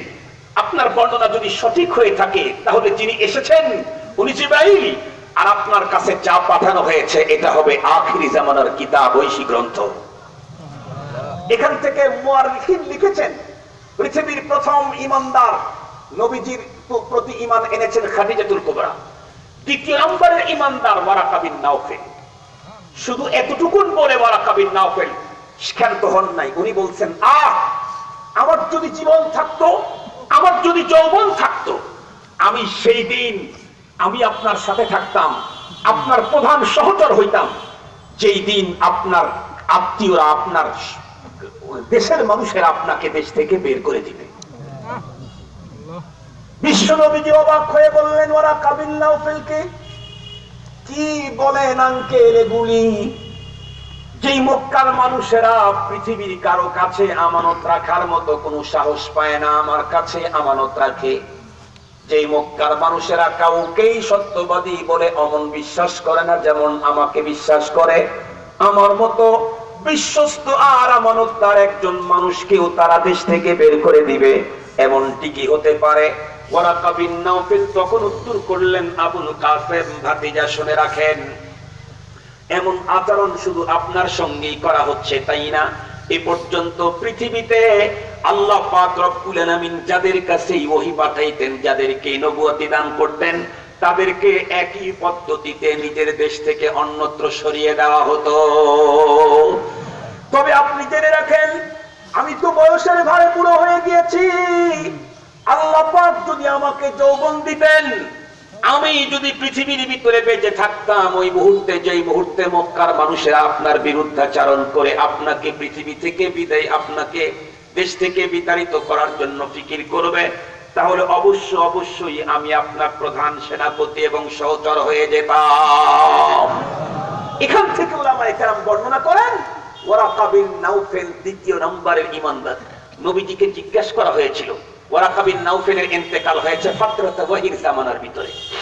ওয়ারাকা বিন নাউফেলের ইন্তেকাল হয়েছে, নবীজিকে জিজ্ঞাসা করা হয়েছিল ওয়ারাকা বিন নাউফেল সম্পর্কে। নবীজি বলেন, আমি ওয়ারাকা বিন নাউফেলকে অত্যন্ত সাদা দবদবে পোশাক পরিহিত অবস্থায় দেখেছি। নবীজি ইশারা করেছেন সে জান্নাতি। সুবহানাল্লাহ বললেন না যে? নবীজি চলে এলেন বাসায়। লম্বা কথা বলবো না, শুধু একটা কথা বলবো। নবী আলাইহিস সালাম বাসায় চলে এলেন, একদিনের ঘটনা। জিবরাইল, নবী আর খাদিজাতুল কুবরা, নবীজি আর খাদিজাতুল কুবরা, আর তো আর কেউ মুসলমান নাই। খাদিজাতুল কুবরাকে নবীজি দাওয়াত দেন নাই, দাওয়াত ছাড়াই প্রথমে সত্যায়িত করেছেন খাদিজাতুল কুবরা রাদিয়াল্লাহু তাআলা আনহা। একদিন জিবরাইল আমিন আসছেন নবী আলাইহিস সালাম কাবার চত্বরে। জিবরাইল আমিন নবীজিকে ডাক দিলেন। জিবরাইল আমিনকে সে যদি দেখা দেয় তাহলে সবাই দেখবে, যদি দেখা না দেয় কেউ দেখবে না, কিন্তু নবীজি দেখবে। জিবরাইল আমিন নবীজিকে ডাক দিলেন, নবীজি আগায় গেলেন। জিবরাইল আমিন পা ডাইন পায়ের গোছা দিয়ে জমিনে এরকম করে একটা আঘাত করলেন। আঘাত করার সাথে সাথে জমজম কুয়া হলো মাকামে ইব্রাহিমের কাছে। সেই জমজম কুয়ার পানি অনেক দূরে জিবরাইল আমিনের পায়ের গোছার নিচ থেকে বের হওয়া শুরু হয়ে গেল। জমজম কূপের পানি। নবী আলাইহিস সালাম জিবরাইল আমিনকে জিবরাইল আমিন বললেন, ওগো নবীজি, এটা জমজমের পানি, এখানে লাইন করে দিলাম, আসেন আমি আর আপনি দুইজনে ওযু করে নামাজ পড়ি। জিবরাইল আমিন নামাজ পড়বেন। ওযু জিবরাইল আমিন আগে করলেন, নবীজিকে ওযু শিখিয়ে দিলেন। নবী আলাইহিস সালাম ওযু করে দেখলেন, দেখার পরে নবীজি ওযু করলেন। ফাসাল্লা রাকাতাইন, জিবরাইল আমিন 2 রাকাত নামাজ পড়ে জিবরাইল আমিন বললেন, আমি যাইগে এখন। চলে গেলেন। আমাদের দেশে আমরা যদি নতুন কিছু দেখি তাহলে বাসায় গিয়ে বেগমকে বলি না? কি বলেন? বলি না? যারা বেগমকে মহব্বত করে তারা বলে, যারা বেগম ছাড়া আরো কোনো বাগম আছে তাদের ঝামেলা আছে। কি কথা সহি বললাম না গলত বললাম? যাদের বেগম না বাগম বুঝেন, খালি পেরেশানি, কারণ ঘরের ডাক তো পেরেশানি নেই, হালাল, বাইরের ডাক হইলেই তো পেরেশানি। মোবাইল ফোন এসেই তো বাগম বেশি, বেগম কম। আল্লাহ পাক হেফাজত করুক, আমিন বলেন। নবীজি ভিতরে দুইটাই বললেন, খাদিজা আসো, তোমার একটা মজার জিনিস দেখাই। কি? নবী আলাইহিস সালাম খাদিজাতুল কুবরাকে সঙ্গে করে, তখন তো পর্দার আয়াত নাযিল হয় নাই, এসে নবীজি ওই জন্নার কাছে আসলেন। এসে বললেন, আমি ওযু করি, তুমি দেখো, তুমি শিখো। কি বোঝা গেল মুসলমান? ওযু উলামায়ে কেরামের কাছ থেকে দেখে শিখতে হবে, প্রশিক্ষণ নিয়ে ওযু করতে হবে, নাইলে হাত ধোয়া হবে, ওযু হবে না। মাথা দেখি 3 বার মাসে করে, হুজুর আমি দেখি 3 বার মাসে করে মাথা। আর 3 বার মাসে করলে তো মাসে হলে তো গোসল হয়ে গেল। 3 বার ভিজা দিয়া দিয়ে মাথা ই করলে কি মাসে হবে না গোসল হবে? গোসল হবে। মাথা কি গোসল না মাসে? যদি বলেন না কেন? গোসল তো হাত ধুইতে হবে, হাত ধুইতে হবে, পা ধুইতে হবে, মুখ মাসে করতে হবে মাথা। আমাদের দেশের সাধারণ লোকদেরকে দেখি এইরকম করে পানি নিয়ে। আমি কি ভুল দেখছি না সঠিক দেখছি? আপনারাও এই জাতীয় করেন, আল্লাহ হেফাজত করুক। মাসের ভিতরে তাসলিস সুন্নত না, মাসের ভিতরে ইস্তেআব সুন্নত। মাসে তো একবার করতে হবে পুরা মাথায়, মনে থাকবে তো ইনশাআল্লাহ? এটা সুন্নত। 4 ভাগের 1 ভাগ যদি করেন ফরজ আদায় হয়ে যাবে, পুরাটা করবেন সুন্নত হবে। সম্মানিত হাজিরিন, নবী আলাইহিস সালাম সাথে করে নবীজি আম্মাজান খাদিজাকে নিয়ে ঘরের ভিতরে নামাজ পড়তেছেন। হযরতে আলী রাদিয়াল্লাহু তাআলা, লম্বা ঘটনা, ওটা বলবো না। 10-11 বছরের বয়স, নবীজির কাছেই থাকেন, খানা দানা খান আব্বাস রাদিয়াল্লাহু তাআলার বাসায়, কারণ তখন মক্কাতে খুব দুর্ভিক্ষ। নবীজি হযরতে আবু তালেবকে বললেন, আব্বাস রাদিয়াল্লাহু তাআলাকে বললেন, কাকা আপনার তো অনেক সম্পদ, আপনি অনেক বড় ব্যবসায়ী, আব্বাস রাদিয়াল্লাহু তাআলা, আর আমার বড় কাকা আবু তালেব ছেলে সন্তান অনেক বেশি, খাবার দাবার দেওয়া কষ্ট, তুই একটা ছেলে আপনি নিয়ে পালতে পারেন না? এ কথা বলতেই আব্বাস রাদিয়াল্লাহু তাআলা হেসে দিয়ে বললেন, তুমি তোমার 2-1 ভাই নিয়ে এসে আমাকে দাও, তোমার কাকাকে বলো। তো কাকাকে বললে হযরত আলী রাদিয়াল্লাহু তাআলা কে তার আব্বা আবু তালেব বললেন যে তোমাকে এটা দিয়ে দিলাম, তুমি এটা নিয়ে যাও। সুবহানাল্লাহ বললেন না? দিয়ে দিলেন তো কপাল খুলে গেল, দিয়ে দিলেন তো কপাল খুলে গেল। আব্বাস রাদিয়াল্লাহু তাআলা বললেন, খাওয়া দাওয়া আমার এখানে খাবে, ভরণ পোষণ যা আমার হবে, কিন্তু তোমার কাছে থেকে ওকে কিছু আদব কায়দা শিক্ষা দিও। কপাল খুলে গেল হযরত আলী। 10 বছরের বালক একদিন ঘরের ভিতরে ঢুকে দেখে নবীজি আর আম্মাজান খাদিজাতুল কুবরা নামাজ পড়তেছে। হ্যাঁ, তোর জীবনে নামাজ দেখে নাই, জীবনেও তো নামাজ দেখে নাই। দেখে যে দুইজন খাড়া থাকে, আবার উপর হয়, আবার শুয়ে পড়ে, আবার খাড়া থাকে, আবার হাত বাঁধে, আবার হাত খোলে। মিউজিকের মতো মনে হইতেছে, কে রে এটা কি? জীবনেও তো দেখে নাই নামাজ। 10 বছরের বালক চুপ চুপ করে কাছে দাঁড়ায় থেকে সব দেখতেছে।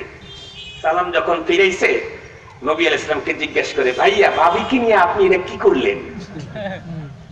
ভাইয়া ভাবিকে নিয়ে আপনি এটা কি করলেন? কারণ নারী তো জীবনেও দেখে নাই। মক্কার মানুষের তো তখন পৌত্তলিক, তার মানে মূর্তি পূজায় তারা ব্যস্ত ছিল। আপনি যেটা করলেন এটা কি করলেন? নবীজি চিন্তা করলেন, আলী যেহেতু জিজ্ঞেস করছে, দাওয়াতটা প্রথমে আলীকেই দেই। আল্লাহু আকবার। আমার মিশনের দাওয়াত প্রথমে আলীকেই দেই। বলল, আলী, আমি আল্লাহ পাকের পক্ষ থেকে নবী নির্বাচিত হয়েছি, মনোনীত হয়েছি। আল্লাহ পাক আমাকে পয়গম্বরী দিয়েছেন, আমাকে অর্ডার করেছেন এই মুক্তির পূজাকে ছাড়তে হবে, এক আল্লাহর গোলামি করতে হবে, তাকে সিজদা করতে হবে। এটা তারই একটা মিশনের কাজ। আমি তোমাকে দাওয়াত দিচ্ছি, তুমি আমার এই মিশনে চলে আসো। হযরত আলী রাদিয়াল্লাহু তাআলা ছোট মানুষ, তো অত তো আর বুঝে নাই। উনি বললেন, ভাইয়া আমি যেহেতু ছোট মানুষ, আপনি যেহেতু অনেক বড় কথা বলতেছেন, সবাই এক রকমের কাজ করে, আপনি আর এক রকমের করতেছেন, এটা আমি গ্রহণ করতে চাইলে একটু আপনার সাথে মশওয়ারা করি, তারপরে আসি। নবীজি চিন্তা করলেন, ইন্না লিল্লাহ, এটা বলার চেয়ে না বলাই ভালো ছিল। উনি তো মূলত গোপনে পয়গম্বর, গোপনে বলছেন, সুতরাং মেনে নিবে। সে বলে আব্বার সাথে মশওয়ারা করি। নবীজি বললেন, আলী তোমার এই মিশন নিয়ে ফিকির করা দরকার নেই, আব্বাকেও বলা দরকার নেই। কারণ বললে ঝামেলা হবে কিনা জোরে বলেন? ঝামেলা হবে, দীর্ঘতিতে অগ্রসর হতে হবে। আমি তোমাকে মিশনে আসতে বলতেছি না, তবে খবরদার আঙ্কেলকে জানি বলো না। আলী রাদিয়াল্লাহু তাআলা চলে গেলেন ঘরে। রাত্রে আর ঘুম হয় না। ভাই ভাবি কি করলেন? আমাকে দাওয়াত দিলেন, আমি আব্বাকে বলতে চাইলাম, আমাকে নিষেধ করলেন। সকালে এসে বলে, ভাইয়া আপনি জানি কি বলতেছিলেন, আপনি জানি কি হয়েছেন? আমি নবী হয়েছি। তো আপনার জানি কি মিশন? নবীজি আবারও বললেন, কয় ভাইয়া আব্বার সাথে বোঝার দরকার নাই, আমাকে কালিমা পড়ায় মুসলমান বানায়। এই যুবক, এই বালক, হযরত আলী রাদিয়াল্লাহু তাআলা আনহু 10 বছরের বালক, দ্বীনের ব্যাপারে বাবার সাথে বোঝা দরকার নাই, আমারে কালেমা পড়া দেন। দ্বীনের ব্যাপারে বাবার সাথে বোঝা দরকার নাই, আমারে কালেমা পড়ায় দেন। আমাকে বাঁচতে হবে, মুক্ত হতে হবে জাহান্নামের আগুন থেকে। পৃথিবী আমাকে কি বলবে, বাবা আমাকে কি বলবে, দেশ আমাকে কি বলবে, নেতা আমারে কি বলবে দেখার সুযোগ নাই। নেতা আমাকে কি বলবে দেখার সুযোগ নাই। ও বালক, তুমিও কি হযরত আলীর কাতারে দাঁড় হতে চাও? তাহলে ইসলামের সভ্যতা কারো সাথে মশওয়ারা করা ছাড়া মেনে নাও। মুসলমান ভাইরা রে, আমার কথাগুলো দিল দিয়ে বুঝবেন। আলী রাদিয়াল্লাহু তাআলা আনহু প্রথম দাওয়াতের মুসলমান বটে, কিন্তু পয়গম্বর তাকে বলে দিলেন, তুমি যেহেতু ছোট, তুমি যেহেতু চাচার ঘরে লালিত পালিত হচ্ছ, তোমার ইসলামের কথা কারো সামনে প্রকাশ করো না। ধীরে ধীরে দাওয়াতের কাজ শুরু হলো। 2-4 জনের কানে কানে ঢুকে গেল। বিশ্ব নবীজির সঙ্গে, বন্ধুরা আমার, সেই সময় মক্কার একজন মানুষের সঙ্গে ছিল সাংঘাতিক মহব্বত, তার নাম আবু বকর। আল্লাহ না করুক, আমার দ্বারা যদি কোনো অঘটন হয়, এই অঞ্চলে যদি কোনো মানুষ আমার বন্ধু থাকে, আর এই অঘটনের সংবাদ এই এলাকায় ঢুকে গেলে, আমার বন্ধুকেই তো লোকেরা গিয়া তাকে থ্রেট দিবে আর বলবে, তোমার বন্ধু নাকি এমন কাম করছে, ঠিক না বেটি? বিশ্ব নবীজির কাছে এসে কেউ বলতে পারতেছে না।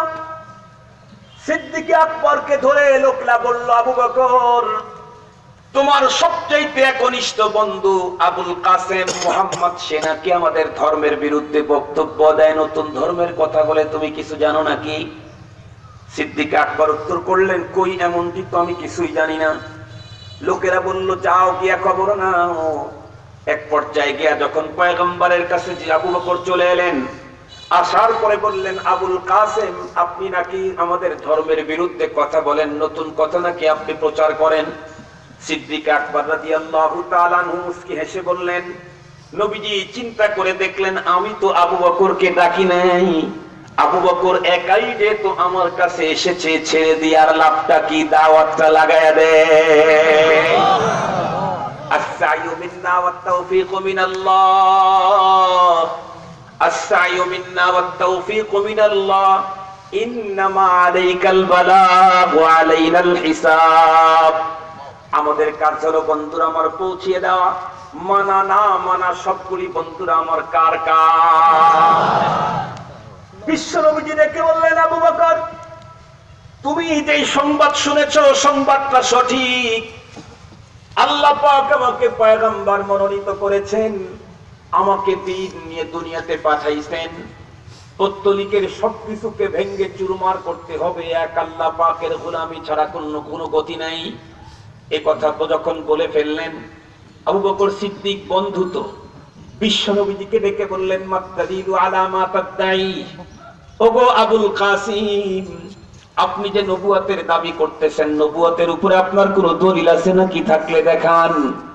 না গুফতা না দারাদ কাসে বাতুকার ওয়ালে কিন্তু গুফতি দলিল আসবেয়ার। যেই মাত্র সিদ্দিক আকবর বললেন, ওগো পয়গম্বর আবুল কাসিম আপনার কাছে আপনার নবুয়তের দলিল থাকলে দেখান। বিশ্ব নবীজি উত্তর করলেন, আবু বকর তুমি আমার কাছে আমার নবুয়তের দলিল চাও? কি করে তুমি আমার কাছে নবুয়তের দলিল চাও? আমি নবুয়তের দাবি করার অনেক আগেই আমি যে মুহাম্মদ রাসূলুল্লাহ, আমি যে আল্লাহর পয়গম্বর, এই দলিল আল্লাহ তোমার কাছে আগেই পৌঁছায়া দিয়েছে। তুমি আমার কাছে আজকে দলিল চাও কেন? আমি নবুয়তের দাবি করার আগে আমার নবুয়তের দলিল তোমার কাছে পৌঁছানো হয়েছে।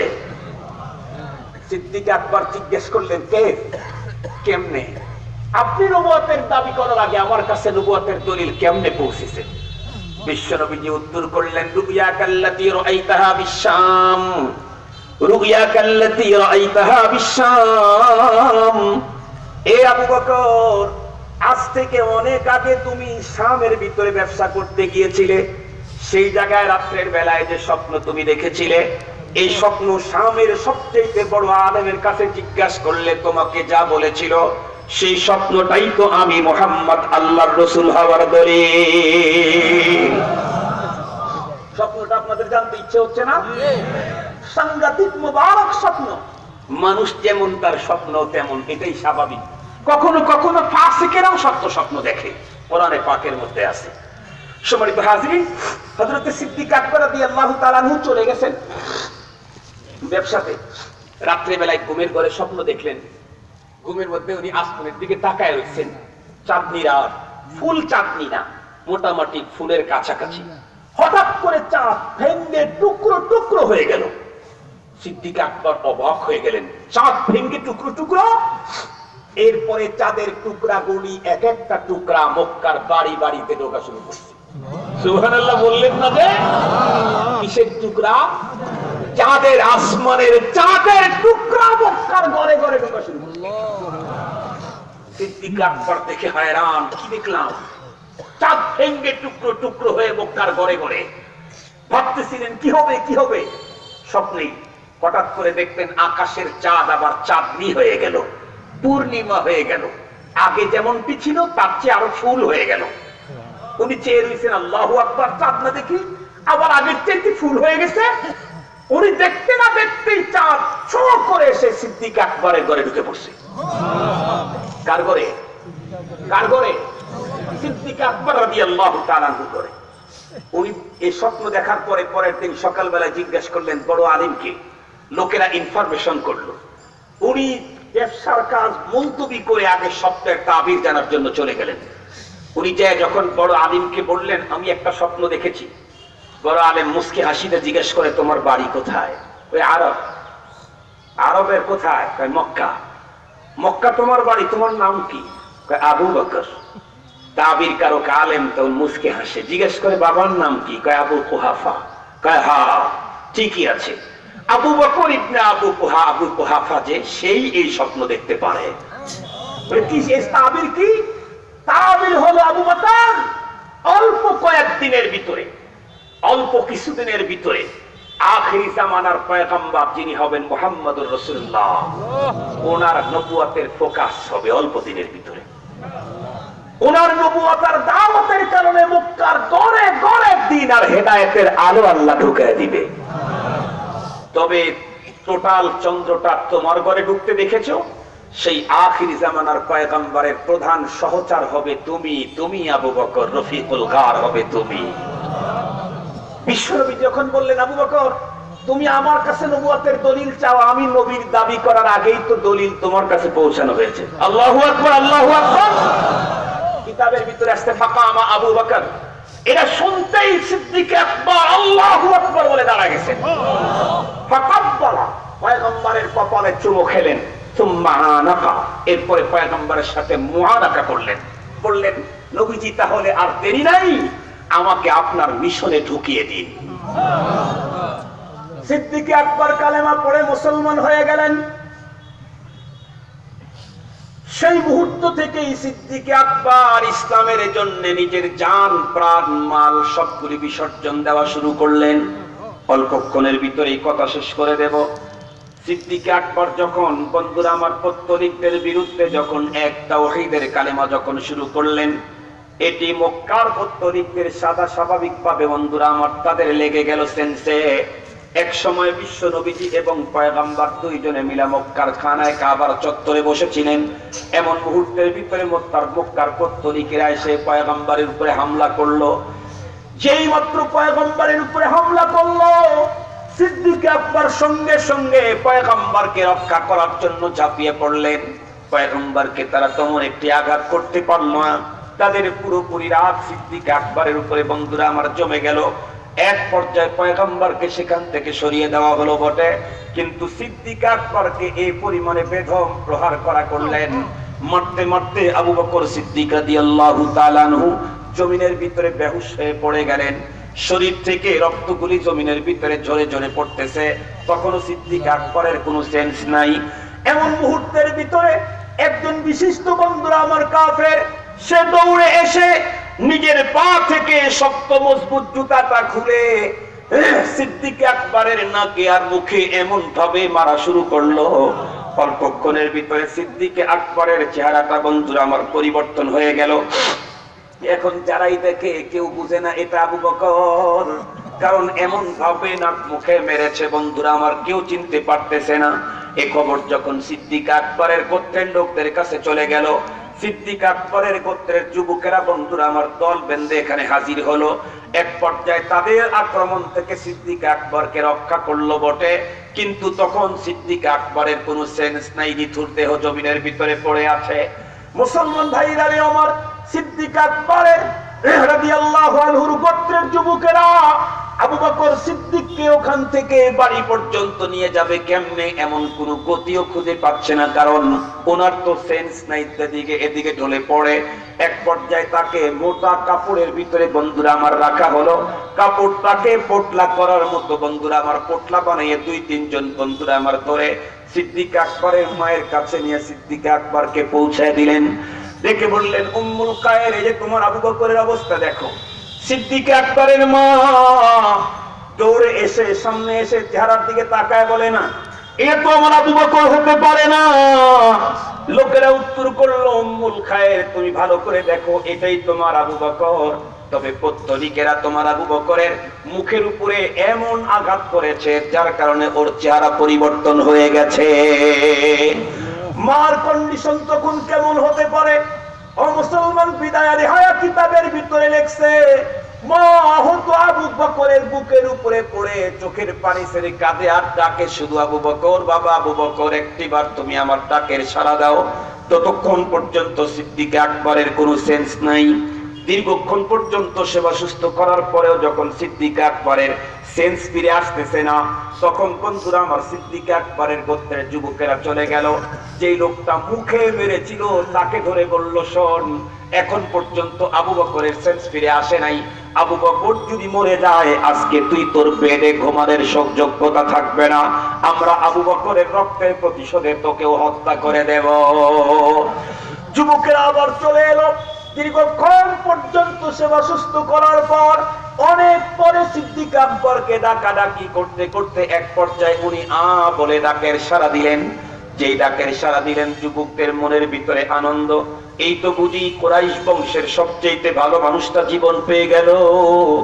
ও মুসলমান, আরো কিছু সেবা সুস্থ করার পরে যখন সিদ্দিক আকবর মোটামুটি সেন্স ফিরে আসছে, যুবকেরা জিজ্ঞাসা করে, আবু বকর তুমি সবচেয়ে কোন জায়গায় বেশি ব্যথা পাও?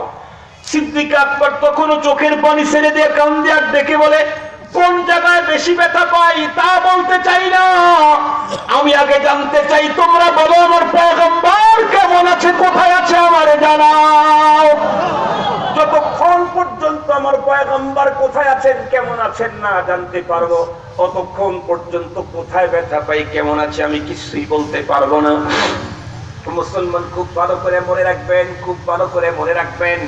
এই জন্যই তো পৃথিবীর কেউ যদি আল্লাহর পয়গম্বরকে মুহাব্বত করতে চায়, তাহলে তাকে অবশ্যই মুহাব্বত করতে হবে সাহাবায়ে কেরামের পদ্ধতিতে। সাহাবায়ে কেরামের পদ্ধতি ছাড়া ভিন্ন কোন পদ্ধতিতে রাসূল প্রেম কখনোই আল্লাহ গ্রহণ করতে রাজি নাই। মুসলমান কেউ যদি রাসূলকে মুহাব্বত করতে চান, সেই মুহাব্বত হতে হবে সাহাবী পদ্ধতিতে। অন্য কোন মানুষের বানানো তন্ত্র মন্ত্র সিস্টেম আর পদ্ধতিতে রাসূল প্রেম কখনো গ্রহণযোগ্য হতে পারে না। সিদ্দিক আকবরের মুখ থেকে এমন শব্দ শোনার পর যুবকেরা অভিমান করলো, রেগে গেল। এক পর্যায়ে সিদ্দিক আকবরকে বকাঝকা করতে করতে চলে গেল, বলতেছিল এটা একটা অমানুষ, নাউজুবিল্লাহ, তাকে এক কিভাবে মারা হলো। এরপরেও সে একটা নিজের অবস্থার খবর নাই। মুহাম্মদ সাল্লাল্লাহু আলাইহি ওয়াসাল্লাম এ পর্যন্ত তার খোঁজ নিতে এলো না। আর ও নাকি হুঁশ ফিরেই বলতেছে মুহাম্মদ কেমন আছে, একটা অমানুষ হয়ে গেছে। এক পর্যায়ে তারা অভিমান করে চলে গেল। সিদ্দিক আকবরের মাকে বলে গেল, উম্মুল খায়ের, দেখো তুমি চেষ্টা করে আবু বকরকে কিছু খাওয়াইতে পারো নাকি, কারণ শরীর থেকে অস্বাভাবিক রক্ত বেরিয়ে গেছে। কিছু না খাওয়াইলে তখন তো আর ডাইরেক্ট রক্ত ঢুকানোর প্রযুক্তি দুনিয়াতে ছিল না, খাদ্যের মাধ্যমেই বন্ধুরা আমার রোগীর দেহে রক্ত দেওয়া লাগতো। কিছুক্ষণ পরে যখন সিদ্দিক আকবর মোটামুটি বন্ধুরা আমার সেন্স কমপ্লিট, তখন মা ডেকে বললেন, বেটা আবু বকর তোমার জন্য কি খাবার তৈরি করতে পারি? সিদ্দিক আকবর তখন ডেকে বললেন, মা গো, তোমার ছেলে আবু বকর অতক্ষণ পর্যন্ত মুখের ভিতরে খাবার নেবে না যতক্ষণ পর্যন্ত মুহাম্মদুর রাসূলুল্লাহর অবস্থা জানতে পারবে না।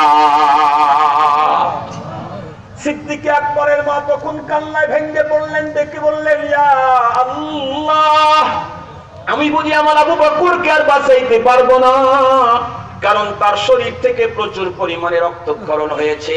খাবার যদি সংগ্রহ গ্রহণ না করে তাহলে তো রক্ত হবো না, আমার আবু বকরকে বাঁচাইতে পারবো না।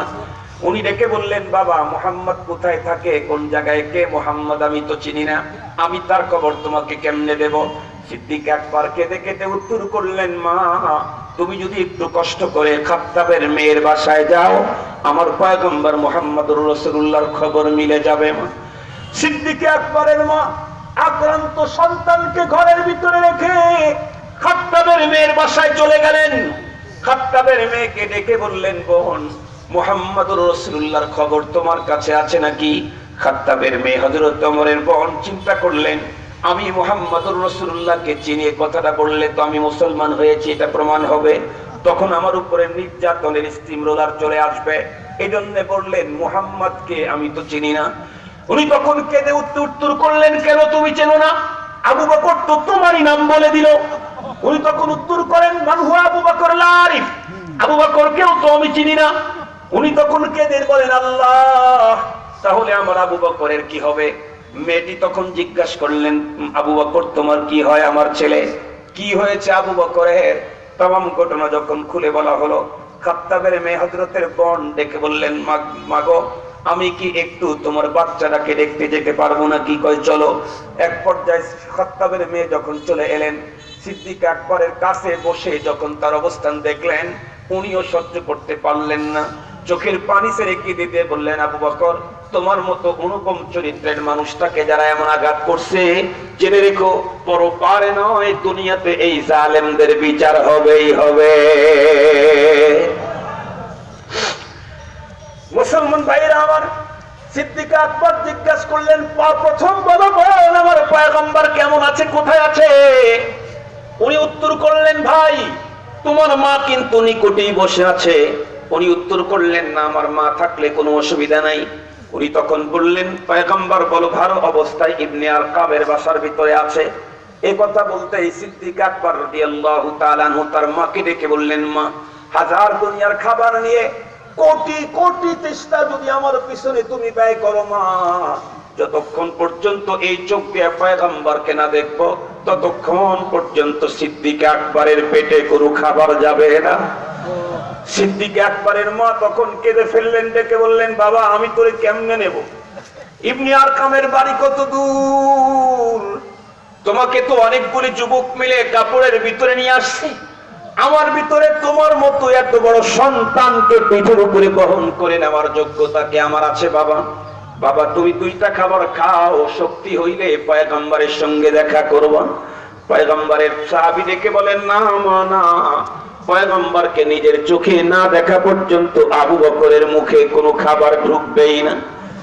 এক পর্যায়ে ডেকে বললেন, বাবা আমি কেমনে নেব? সিদ্দিক আকবর ডেকে বললেন, মা গো একটু কষ্ট করো, আমি তোমার এক কাঁধের উপরে হাত রাখি। হযরত ওমরের কথা বললেন, তার বোনের কাঁধের উপরে হাত রাখি, কষ্ট করে আমাকে চেষ্টায় একটু পয়গম্বরের দর্শনটা দেখায়া দাও। মধুরী ডেকে বললেন, বাবা এই মুহূর্তে তোমাকে নেওয়া যাবে না, তোমার উপর আক্রমণকারীরা পথের ভিতরে দাঁড়িয়ে আছে, আবার যদি তোমাকে একা পায় তাহলে শেষ করে দিবে, অপেক্ষা করো, সন্ধ্যা যখন ঘুমায় যাবে জালেমরা তাদের বাসার ভিতরে যাবে, আমি তখন তোমাকে নিয়ে যাব। এক পর্যায়ে তাই করা হলো। সন্ধ্যার পরে সিদ্দিক আকবর দুইজন নারীর কাঁধের উপরে হাত রেখে চেষ্টায় চেষ্টায় পয়গম্বরের দিকে রওনা করলেন। এক পর্যায়ে ইবনে আরকামের বাড়ি পর্যন্ত চলে গেলেন। খবর দেওয়া হলো পয়গম্বরকে, রাসূলুল্লাহ আবু বকরকে নিয়ে আসা হয়েছে। বিশ্ব নবীজি দৌড়ে এলেন। সিদ্দিক আকবরের কন্ডিশন দেখে রাহমাতুল লিল আলামিন দাঁড়াইতে পারলেন না। বিশ্ব নবীজি নিজেই সিদ্দিক আকবরের উপর হয়ে পড়ে গেলেন। সিদ্দিক আকবরকে জড়ায় ধরে ডেকে বললেন, আবু বকর তোমার মতো অনুপম চরিত্রের মানুষটার উপরে যারা জুলুম করে এমন দৃশ্য ঘটাইছে, আল্লাহ তাদেরকে কখনোই ক্ষমা করবে না। সিদ্দিক আকবর কখনো ডেকে বলে, পয়গম্বর উনি আমার মা, আমাকে তার নিজের জীবনের চাইতে বেশি মহব্বত করেন। আমার মা এখন পর্যন্ত জান্নাতের পথের যাত্রী হয় নাই, একটু দোয়া করেন নবীজি আমার মাকে যেন আল্লাহ জান্নাতের পথের যাত্রী বানিয়ে দেয়। সন্তানের কণ্ঠে যেমন চোখে বন্ধুরা আমার অশ্রু মাখা কথা শোনার পরে সিদ্দিক আকবরের মায়ের অন্তরের ভিতরে ঈমানের নূরের ঝলক শুরু হয়ে গেল। দেখতে বলে, রাহমাতুল লিল আলামিন দেরি করেন না গো, আমাকেও সন্তানের দলের আমাকেও শামিল করে জান্নাতের মিশনের ভিতরে আমারেও ঢুকায়, আমারে পড়ায় দেন লা ইলাহা ইল্লাল্লাহু মুহাম্মাদুর রাসূলুল্লাহ। বিশ্ব নবীজি দেখে বললেন, আবু বকর, আবু বকরের মা, আমি তোমাদের দুইজনের কাউকে আমি আমার দরবার থেকে এখন যেতে দেব না। এখন যদি আবার ওই দিকে যাও জালিমদের আক্রমণ আবু বকরের উপরে হতে পারে। আমি যেখানে আছি আমার আবু বকর আমার কাছে থাকবে, আমার নিকটেই থাকবে। সেই দিন থেকে দীর্ঘ 1 মাস পর্যন্ত সিদ্দিক আকবর এবং তার মা ইবনে আরকামের বাড়ির ভিতরে পয়গম্বরের সহবতে বন্ধুরা আমার ছিলেন। আমার বড় লক্ষ্য ছিল হলো একটা, ও মুসলমান, বর্তমান আমাদের দেশের ভিতরে কত রঙের আশিকে রাসূল আছে, কত রঙের কত ঢঙ্গের। স্পষ্ট ভাষায় বুঝায় দিতে চাই যে যত রকমের ইশকে রাসূলের দাবি করুক না কেন, যার ইশকে রাসূল সাহাবীদের ইশকে রাসূলের সঙ্গে মিলবে তারাই কেবলমাত্র আল্লাহ পাকের দোস্ত হতে পারবে। যাদের ইশকে রাসূল সাহাবীদের ইশকে রাসূলের সঙ্গে মিল নাই, দুনিয়াতে তাদের দাপট যতই হোক পরপারে মুক্তির কোনো ব্যবস্থা হবে না।